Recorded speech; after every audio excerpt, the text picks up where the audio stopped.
എല്ലാവർക്കും നമസ്കാരം.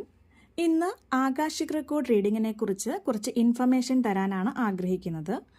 ഇതൊരു സ്പിരിച്വൽ പ്രാക്ടീസ് ആണ്. അതായത് മെഡിറ്റേഷനിലൂടെ നമ്മുടെ റെക്കോർഡ് ആക്സസ് ചെയ്യുകയും അതുവഴി നമ്മുടെ പ്രസൻറ്റ് ലൈഫിൽ അനുഭവിക്കുന്ന ഇഷ്യൂസിൻ്റെ റീസൺ കണ്ടെത്തി അതിന് ഹീലിംഗ് കൊടുക്കുകയും ചെയ്യാൻ സാധിക്കുന്നു.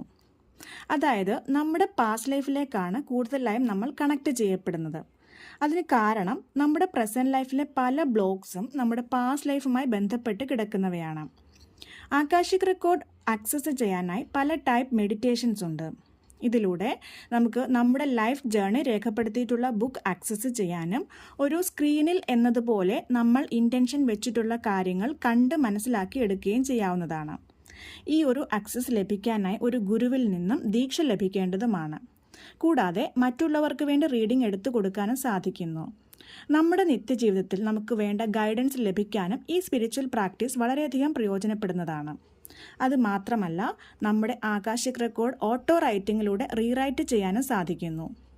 ആകാശിക് റെക്കോർഡ് റീഡിങ്ങും പാസ്റ്റ് ലൈഫ് റിഗ്രഷനും തമ്മിലുള്ള പ്രധാന വ്യത്യാസം എന്താണ് എന്ന് പലർക്കും സംശയം കാണും. പാസ്റ്റ് ലൈഫ് റിഗ്രഷൻ ചെയ്യാനായി നമുക്ക് മറ്റൊരാളുടെ സഹായം ആവശ്യമാണ്. എന്നാൽ ആകാശിക് റെക്കോർഡ് റീഡിങ്ങിൽ നമുക്ക് സ്വയം നമ്മുടെ പാസ്റ്റിലേക്കും ഫ്യൂച്ചറിലേക്കും യാത്ര ചെയ്യാൻ സാധിക്കുകയും ആവശ്യമായ ഗൈഡൻസ് സ്വീകരിക്കുകയും ചെയ്യാൻ സാധിക്കുന്നു.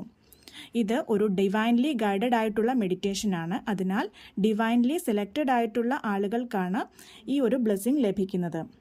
നിങ്ങൾക്ക് ഓരോരുത്തർക്കും ഈ ഒരു പ്രാക്ടീസ് ആക്സസ് ചെയ്യാൻ സാധിക്കട്ടെ എന്ന് ആശംസിച്ചുകൊണ്ട് നിർത്തുന്നു. താങ്ക്